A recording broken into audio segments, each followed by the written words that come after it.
دیکھیے یہ بھی اللہ ہی ہے.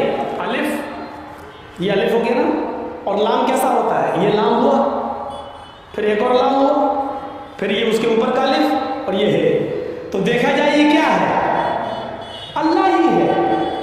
اگر آپ اس پر روشنائی لگا دیں پورا اور پھر اس کو آپ یہ دائنے ہاتھ کو اس طریقے سے دیوار پہ چھاپ دیں تو آپ دیکھیں گے عربی میں اللہ ہی لکھا ہوا نظر آئے گا. اللہ ہی لکھا ہوا نظر آئے گا. اب بتائیے جب اللہ لکھا ہوا نظر آئے گا تو ہم کیا مانیں؟ اب اس ہاتھ سے آدمی شراب بھی پی رہا ہے، اب اس ہاتھ سے آدمی جوا بھی کھیل رہا ہے، اس ہاتھ سے غلط چیزوں کو بھی پکڑ رہا ہے. تو ان چیزوں سے حیثیت نہیں بڑھ جاتی ہے؟ سادھوؤں کی طرح اللہ کے رسول کے پاس سب کچھ تھا لیکن کوئی چیز آپ نے اپنے اوپر خرچ نہیں کی. تاریخ بتاتی ہے 100 اونٹ ہمارے پاس اگر 2 جانور بھی آ جائیں قربانی کے لیے تو آج ہم 10ویں کو کرتے ہیں اور دوسرا بکرا 12ویں کو کریں گے. کیوں؟ میری بیٹی آئے گی، میری بہن آئے گی، میرے رشتے دار آئیں گے.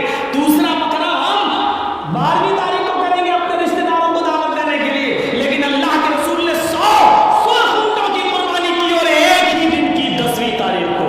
میں یہ نہیں کہہ رہا ہوں 11 کو نہیں کر سکتے ہو، 12 کو نہیں کر سکتے ہو، 13 کو نہیں، میں منع نہیں کر رہا ہوں، جائز ہے. کل ایام التشریق ذبح، ایام تشریق کے سارے دن قربانی کے دن ہے، میں منع نہیں کر رہا ہوں. لیکن اللہ کے رسول نے 11ویں اور 12ویں کو اور 13ویں کو قربانی نہیں کی. آپ نے 100 اونٹ بھی ذبح کیے تو 10 کو کیے ہیں 100، اور گوشت سارا کا سارا تقسیم کر دیا. آپ نے اپنے پاس کچھ نہیں رکھا. جگجیت صاحب شادی سے پہلے کس پہ سوتے تھے؟ دری پر، چٹائی پر. جگجیت صاحب کی شادی ہو گئی، جہیز میں ڈبل بیڈ مل گیا، مسہری مل گئی، بستر مل گیا. شادی کے بعد ہماری سونے کی سٹائل بدل گئی، چلنے کی سٹائل بدل گئی. جگجیت صاحب سائیکل پہ چلتے تھے، اب بائک پر چل رہے ہیں. بڑے آدمی ہیں، 4 ویلر بھی دلی ہوگی ہو سکتا ہے سسرال والوں نے، اب 4 پہیے کی گاڑی پہ چل رہے ہیں. رہنے کی سٹائل بدل سکتی ہے لیکن محمد رسول اللہ 25 سال کی عمر میں جب 40 سال کی ایک بوڑھی عورت خدیجہ سے نکاح کرتے ہیں. خدیجہ عرب کی بہت بڑی دولت مند اور رئیس خاتون تھی. جب اللہ کے رسول کی شادی ان کے ساتھ ہوتی ہے تو خدیجہ اپنے ساتھ سارا مال بھی لے کے آتی ہے.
چیز کی کمی تھی.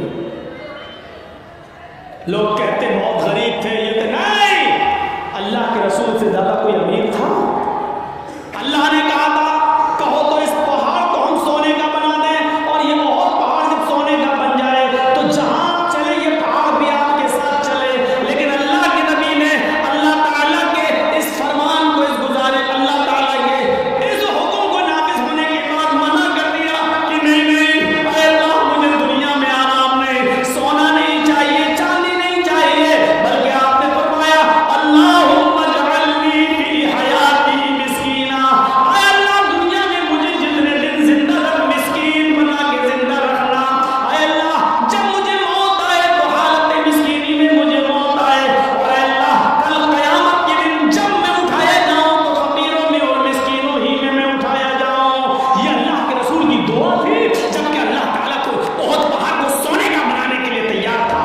نبی اکرم جہاں چلتے پہاڑ کے ساتھ ساتھ چلتا، لیکن اللہ کے رسول نے پہاڑ کو سونے کا بنانے سے منع کر دیا اور کہا کہ مجھے دنیا کے عیش و آرام نہیں چاہیے. حضرت عبداللہ ابن عمر نے بستر پر لیٹ کر دیکھا تو کہا اللہ کے نبی یہ کیا ہے؟ جب اللہ کے نبی اس بستر پر سو کے اٹھے تو دیکھا کہ اس نشان پڑ گئے. آپ کسی کھردری چڑھائی پر لیٹیے، ننگی پیٹھ، جب آپ اٹھیں گے تو چڑھائی کے نشان آپ کی پیٹھ پر پڑ جائیں گے. اللہ کے نبی کی پیٹھ پر جب نشان پڑے تو حضرت عبداللہ ابن عمر نے جب یہ دیکھا تو چیخ پڑے، اے اللہ کے رسول، آپ تو نرم یہود و نصارہ تو نرم گرم بستر پر سوئیں، اور آپ جو ہیں ایسی چٹائی پر جس سے آپ کے نشان پڑ جائیں. نہیں، آج کے بعد آپ نرم، آپ اس چٹائی پر نہیں سوئیں گے. آپ نے کہا پھر لَبِتَّخَذْنَا لَكَ وَطَانًا، آج ہم آپ کے لیے ایک نرم گرم بستر بنا دیں گے، نرم گرم گدے کا انتظام کر دیں گے، آپ اس کے اوپر سونا. اللہ کے نبی صلی اللہ علیہ وسلم نے فرمایا نہیں، اے عبداللہ میرے لیے نرم گرم بستر کا انتظام مت کرنا. مالی وللدنیا ما انا بالدنیا الا کراکب استظل تحت شجرہ ثم راحا. نہیں، اے عبداللہ میرے لیے نرم گرم بستر نہیں، میں تو اس دنیا میں ایک مسافر کی طرح ہوں. جیسے مسافر تھک جاتا ہے تو ایک سایہ دار درخت کے نیچے آرام کرنے کے لیے بیٹھ جاتا ہے، تھوڑا پانی پیتا ہے، سستاتا ہے اور پھر اٹھ کے چل دیتا ہے. میں بھی اس دنیا میں ایک مسافر کی طرح ہوں، چند دن رہوں گا اور پھر یہ دنیا چھوڑ کے چلا جاؤں گا، پھر اس دنیا سے میں نکل جاؤں گا. میں تو ایک مسافر کی طرح ہوں. نہیں، ایک حدیث میں آتا ہے آپ نے حضرت عمر کو سختی سے منع کیا تھا میرے لیے نرم گرم بستر نہ بنانا. لہم فی الدنیا ولنا فی الآخرہ، یہ نرم گرم بستر ان یہود و نصارہ کے لیے دنیا میں ہے اور ہمارے لیے آخرت میں ہے. ہمارے لیے آخرت کے اندر بنائے، آخرت میں ہے، ہمارے لیے دنیا میں نہیں ہے، ہمارے لیے آخرت کے اندر بنائے گئے ہیں. اس لیے ہمیں دنیا کے عیش و آرام نہیں چاہیے. سادھو اس کو کہتے ہیں جس کے پاس سب کچھ ہو لیکن اس نے غریبوں پر نچھاور کر دیا ہو، مسکینوں پر لٹا دیا ہو، اپنے پاس اس نے کچھ نہ رکھا ہو. آسنا سادھو منم، جو سادھوؤں کی طرح اپنی زندگی گزارے گا، اشرو گڑا، اور اس کے اندر 8 خوبیاں پائی جائیں گی. اب 8 خوبیاں بھی دیکھ لو کس کے اندر تھی. الباشی، وہ کم بولے گا. کم بولنے والا کون تھا؟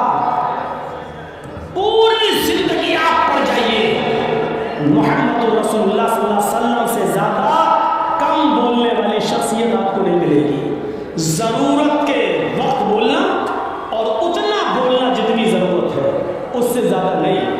یہ ہمارے اور آپ کے یہاں کا ماحول ہے، کوئی زیادہ بول رہا ہے، کوئی کم بول رہا ہے. اللہ کے رسول اتنا ہی بولا کرتے تھے جتنی ضرورت ہے. کبھی کبھی تو ایسا ہوتا تھا کہ پورا جواب بھی نہیں دیتے تھے. کم بولنے کا حال یہ تھا کہ ایک مرتبہ کچھ یہودی اللہ کے نبی کے پاس آئے. مسلم شریف کتاب السلام پڑھیے، چیپٹر. نبی اکرم کے گھر پہ آئے، دروازے کو دستک دی، اللہ کے رسول نے دروازہ کھولا. یہودیوں نے سلام کیا، در حقیقت وہ سلام نہیں تھا بلکہ اس سلام کے اندر چھپی ہوئی بددعا تھی. ان یہودیوں نے آتے ہی کہا السلام علیکم یا رسول اللہ، السلام علیکم. کیا کہا؟ السلام علیکم. لیکن کہا ایسے السلام علیکم یا رسول اللہ، اے اللہ کے رسول آپ پر موت ہو۔ السلام علیکم نہیں کہا انہوں نے سلامتی ہو، بلکہ کیا کہا؟ السلام علیکم، موت ہو آپ پر، برباد ہو جائے آپ۔ تو اللہ کے رسول صلی اللہ علیہ وسلم سمجھ گئے، آپ نے سن لیا ان یہودیوں نے السلام علیکم نہیں کہا، بلکہ ان یہودیوں نے کیا کہا؟ السلام علیکم۔ تو اللہ کے رسول نے اتنا کم جواب دیا، مختصر، چونکہ آپ کم بولتے تھے، آپ نے اس کا بہت ہی شارٹ میں جواب دیا، وعلیکم۔ یہودی جھلملا گئے، یہودیوں نے کہا السلام علیکم، موت ہو آپ پر، آپ نے اس کے جواب میں صرف اتنا کہا وعلیکم، تم پر ہو، یعنی جو تم مجھ پر بھیج رہے ہو وہ تم پر ہو۔ حضرت عائشہ نے جب سنا تو انہوں